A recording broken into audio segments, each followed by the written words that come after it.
That was it. I'll let you know in 1 second. Going for the lobster. Oh.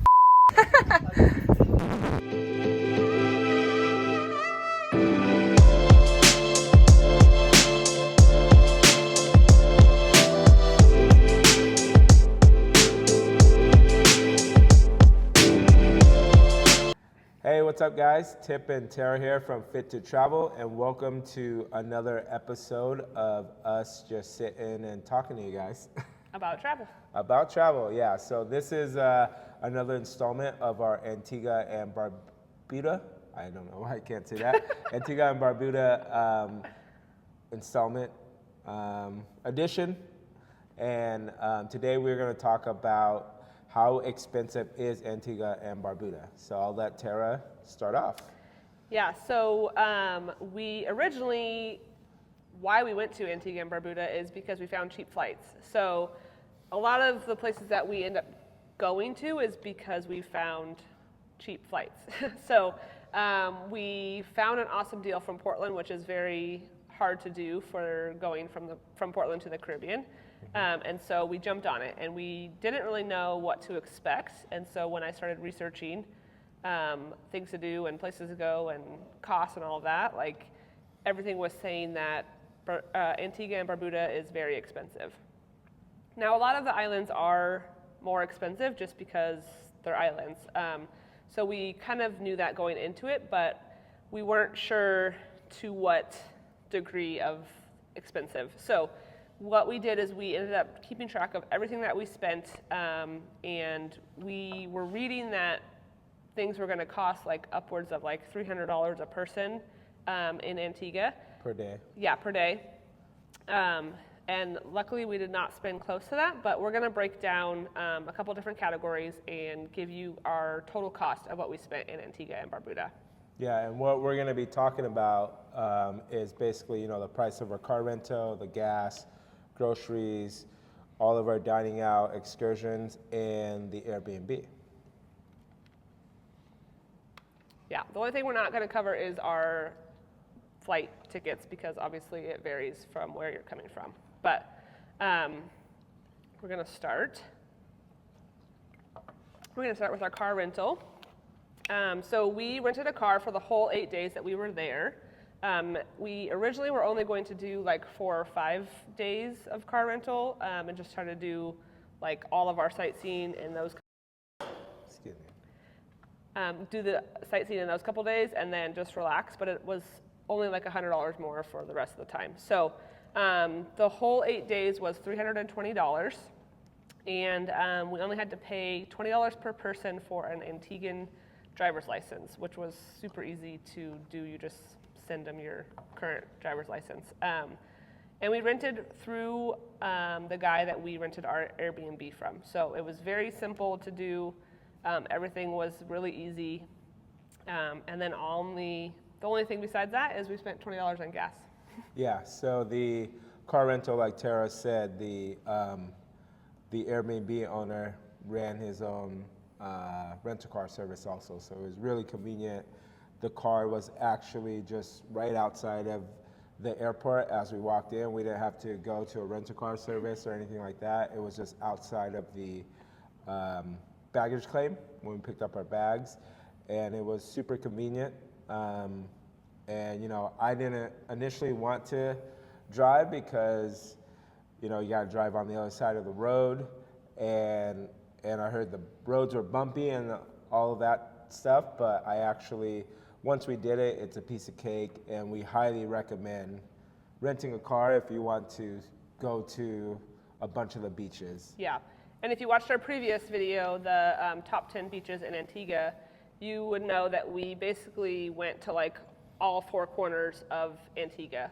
So we did a lot of driving, and it hardly cost us anything. So in order to see a lot of the places there and like to get an idea of like all of the different places from the east and the west and all of that, you really need to have a car, or it's going to be pretty expensive to have like a taxi or like a excursion taking you there. So yeah, I think for the 8 days that we're there, we only had to put in gas once. Yeah, we only, And When I we think went it was across- probably, I think it was probably only about 40 to 50 bucks US for the entire 8 days that we were there. No, we only spent $20 on gas. Oh, $20. Okay, Yeah, sorry. $20 on gas. Yeah. Yeah, Super cheap. It was very cheap. My yeah. bad. Which in Portland right now you can get less than 4 gallons for $20. So Yeah, it was that, super convenient. that tells you. Okay, now we're going to talk about groceries. And so how we like to travel is we like to have, this is one reason why we do an Airbnb, is because we like to have a kitchen and have the option to cook if we want.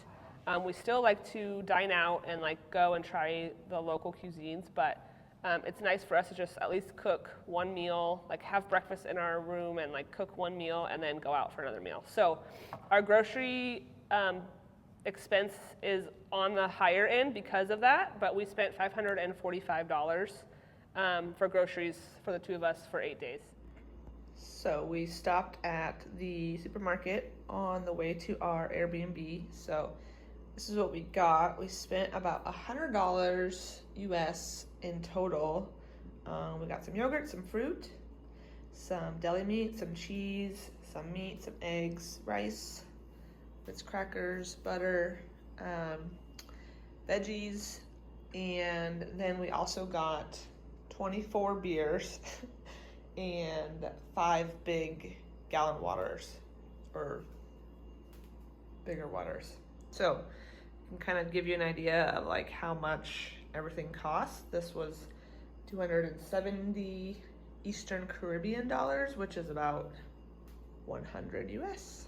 Some things can be pretty expensive, like we found like berries was like $8, but some other things like eggs were like $4. So it kind of varies on like what you're looking for. If you're wanting like a bag of US chips, like Doritos or something, those are going to be a little bit more expensive.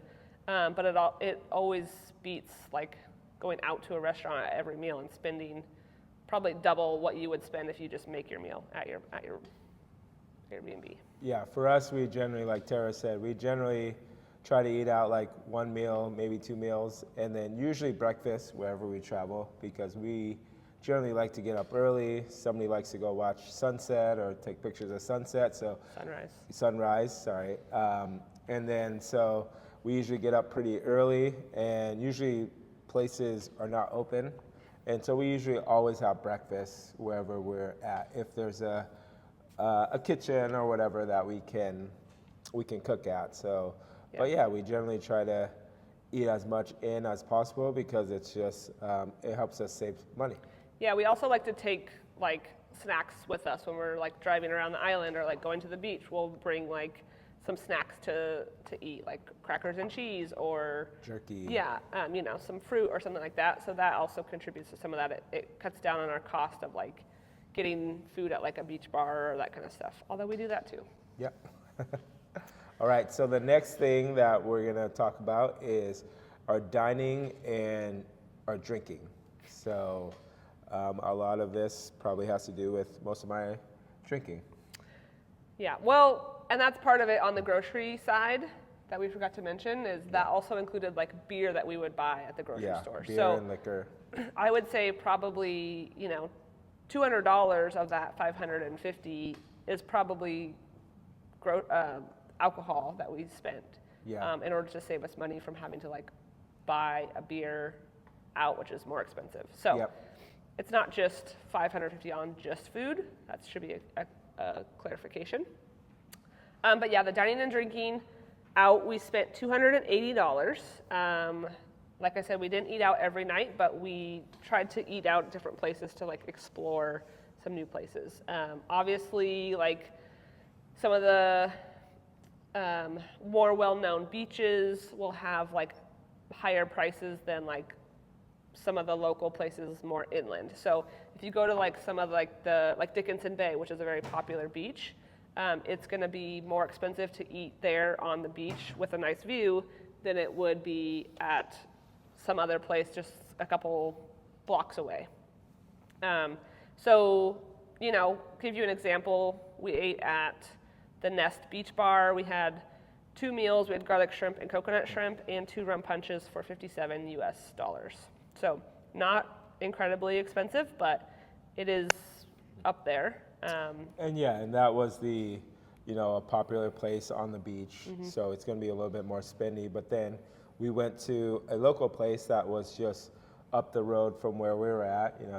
You generally would have a car to be able to get there, but the Green Apple Cafe, which was just right in the middle of the neighborhood, only about a 5-10 minute drive from where we're at. But all of the locals were there, so it was a good spot.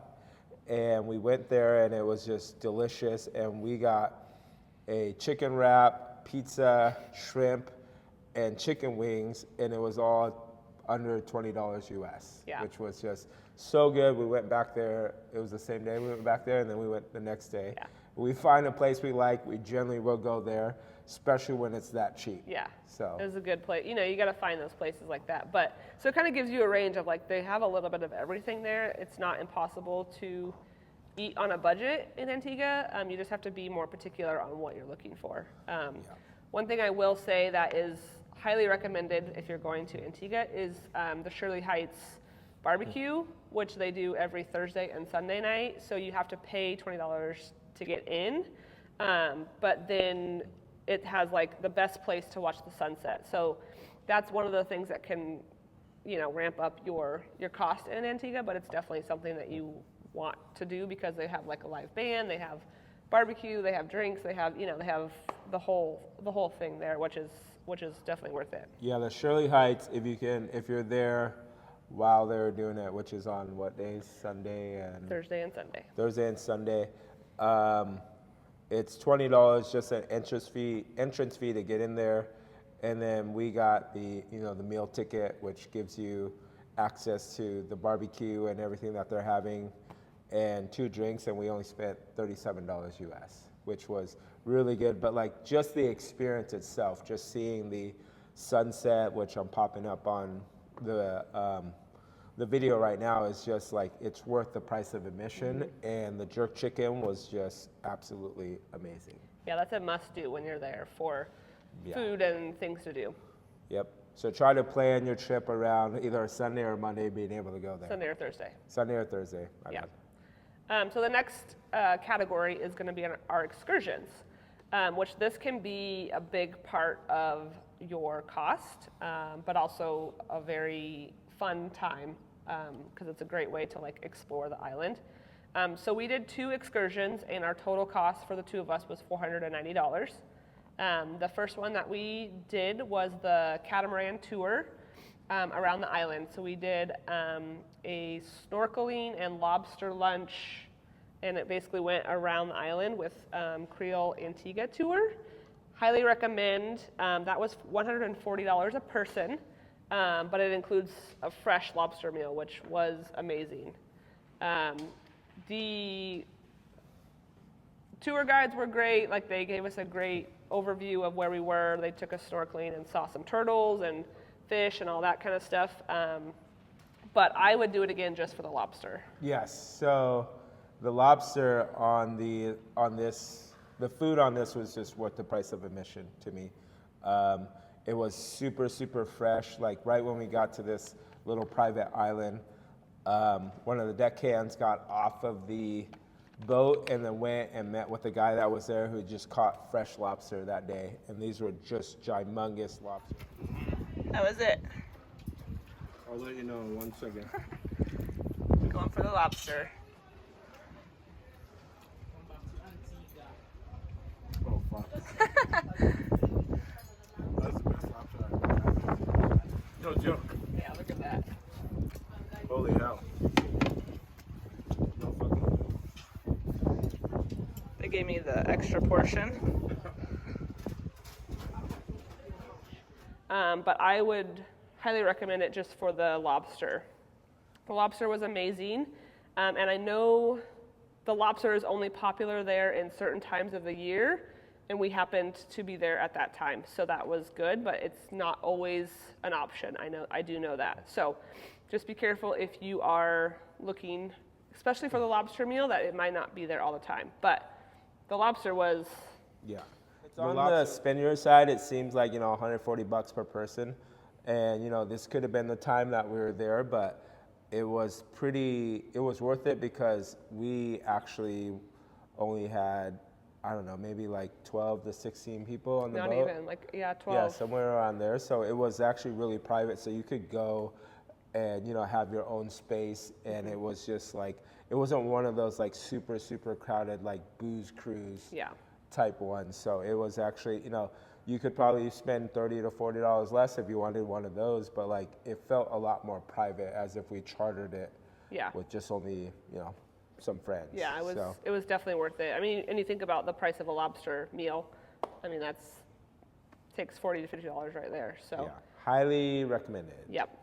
And then the second excursion that we did was a food tour, which if you've been around and you watch our channel, you know that Lots of food we tours. love a good food tour. Yeah. So we did a food tour with Eat and Lime. It was $105 a person. Shout out to Khadijah. Yes, Khadijah was great. She was a great tour guide. And this yeah. one was just us two on the tour. So it was again just a private tour basically.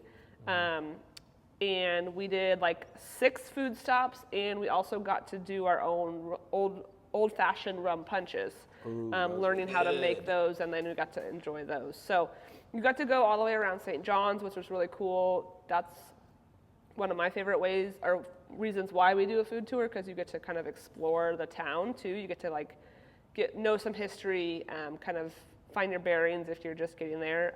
So that's always a good thing to do too. So $250 basically per person for excursions, which we would recommend both of those again. And the Eat and Lime tour, like Tara said, we love just doing food tours if we can, if they offer them, because it's not, we get to eat as we're walking around, but just exploring the city from the eyes of a local. And generally all the tour guides that we have are all just locals, and then they actually just give us a lot of the history that is around. So it's like one of the coolest things that we actually get to do. And then otherwise, because we generally would not have gone through the city that much. We drove through the city, but we were going to a lot of beaches. So it was a really cool experience to switch it up from just going to the beaches. Yeah, it's kind of like a combo of like a history tour, walking tour with a food spots too, which is nice. You don't walk a ton, but you get to walk off the food that you're eating, because you do get to eat quite a bit while you're doing it, which is nice.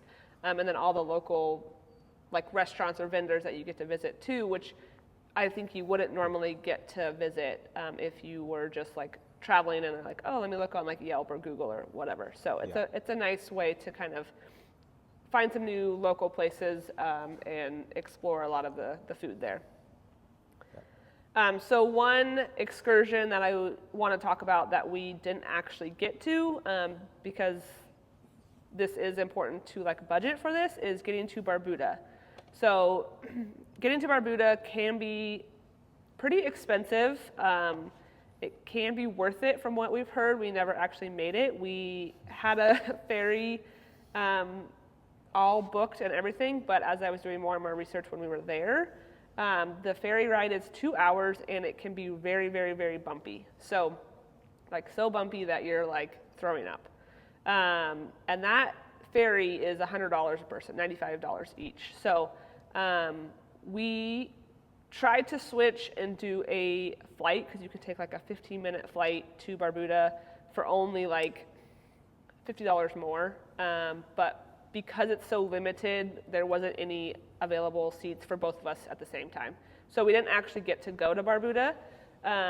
And next time we would plan to do the flight to Barbuda, like we would book it ahead of time and just do that route, as opposed to trying to like go on the ferry, because you save money or you save time, and it's probably more enjoyable doing that way. Yeah. So, and one of the reasons why we backed out of it was just because it was towards the end of the trip, and we were kind of just decided, like we talked about it more, and then we also heard from a couple of locals before that they were like, oh, you're going to take the ferry there? And they warned us. They were like, usually the only people that take that are just locals that go back and forth between the islands, so they're used to it, but they warned us how choppy it actually was, and so that got us to thinking, and we just decided, you know, there were so many other beaches for us to explore that Yeah.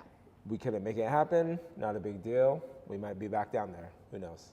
But Barbuda is supposed to be very, very pretty, so I would suggest that you visit and tell us how it was. Drop a comment. Let us know how it was if you actually make it there. Or how you made it there. Yeah. And the last category that we're going to talk about is our accommodation. So we talked about we did an Airbnb, and we spent $1,200 for 8 nights, which is pretty crazy to think about. Our Airbnb was amazing.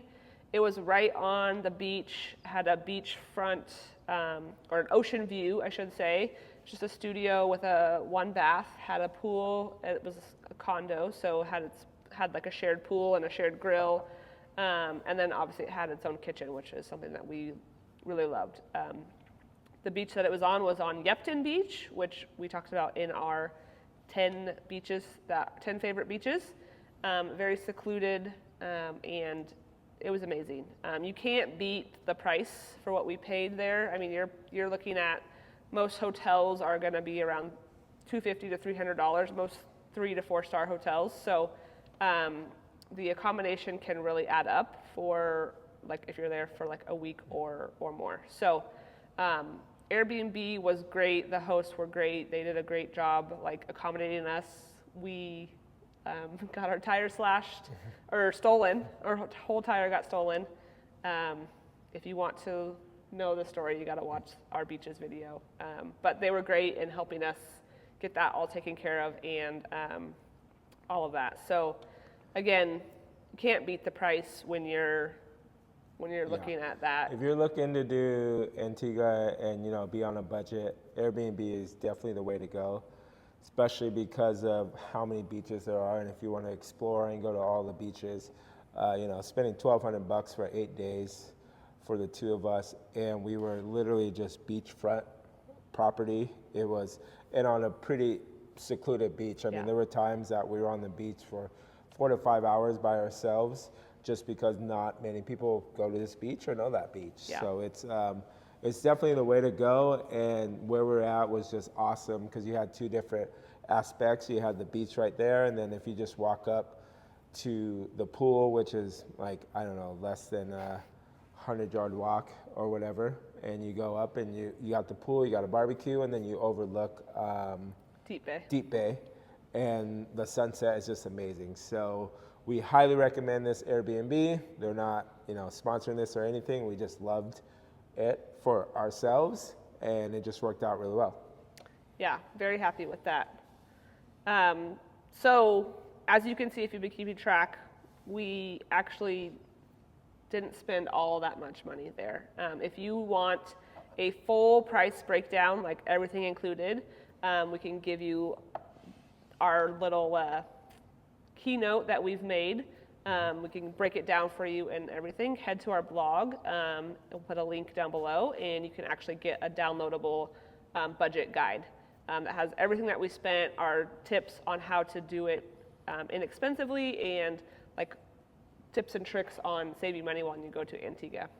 Yeah, so that's you know, one of the reasons why we make these videos is we want to let you know that, you know, you can do these places for relatively cheap. Like, in our eyes, like, this is the cheapest way to do stuff. And, you know, there's ways we have done more expensive stuff where we go to, you know, Secrets or Sandos and whatnot, and we spend quite a bit of money doing those. But, like, this is generally the way we like to travel. Mm-hmm. And, you know, you can get there for a lot less than what you actually think, at least what I thought Antigua would be. Because, you know, most of the people that we told that we're going to Antigua, everyone was like, ooh, isn't that place pretty expensive to go to? But we actually didn't spend too much money when we went there, in our eyes. Yeah, so. I think it was a great deal. Like, we splurged a little bit on things we wanted to splurge on, but we were also able to save some money on things that we wanted to save money on. And we're still enjoying the trip too. So it's not like we're just having to like spend a lot of money and it's still like, oh, we're barely even scratching the surface on things that we wanted to do or not. Obviously, keep in mind, like, if you want to do more excursions, it's going to be a little bit more expensive. And if you have more people, it adds up. But like, we basically did it on $100 per person per day. which is insane. Yeah. You know, No, it's a so great- we hope you guys liked this video, and if you have any questions or comments about our travel to Antigua or how much we spent on certain things, go ahead and leave a comment below. Like, comment, subscribe, yeah. If share. you guys like our stuff, we got more to come in our Antigua, and then we just like to share all of our travels. We've been a lot of places, and we're gonna try to do more of this type of stuff. So if you guys like what we do, and then you wanna see the places we've been or whatnot, like, comment, subscribe, and then we'll get a lot more going out there. Yep. Thanks for watching. All right, thank you. Peace.